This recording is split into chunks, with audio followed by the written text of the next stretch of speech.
Okay guys, welcome back to 42 Performance. Today I'm talking about junkyard LS rebuild. More specifically, cleaning and checking valves that you're going to be reusing in a motor. How to clean them, how to check them. A lot of people probably already know this, but if you don't know what you don't know. So, as you can see here, I have this laid out. This is how I keep my valves in track of where they go inside the motor. I have it labeled passenger front, just to make sure that everything's good. I already cleaned a couple of these. I'm going to show you this guy. This is dirty as could be. Nasty carbon buildup all over it. And we're going to check and make sure that this guy is true and good to go back in the motor before we put it all back together and find out we have a bent valve that's leaking. So the easiest way to go about that is to actually take a drill, put it in your drill chuck. I don't recommend grabbing the chuck, running the drill and tightening it.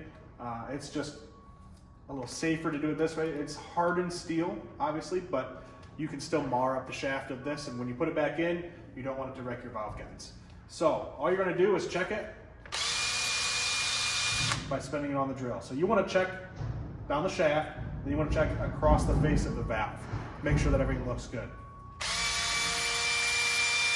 This one looks good. So now we're going to check and make sure there's no carbon buildup on this when it's ready to go back in the motor. I like to clean up the shaft.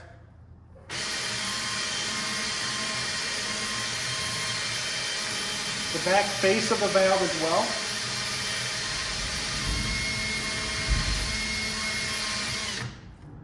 Let me turn this the other way.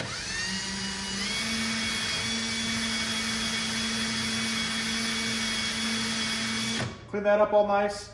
Then I also like to do the front of the valve.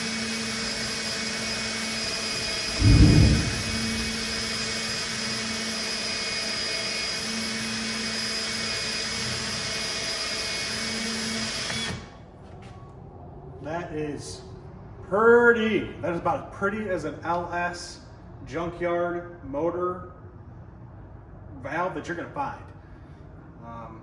This is the easiest and fastest way to clean these guys. I like to take this out when I'm done. Once we know that it's true, and this can go back in the motor, it's nice and clean.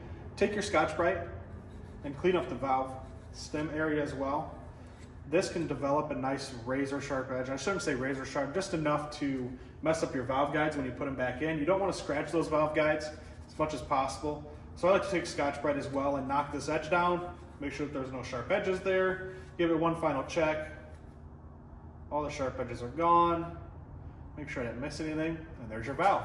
Checked, ready to go back in the motor, cleaned. Obviously this isn't the final clean. We'll get that done right before it goes back in the motor. But that's the easiest and fastest way to check a valve to make sure that it's true. Clean it, ready to go back in the motor.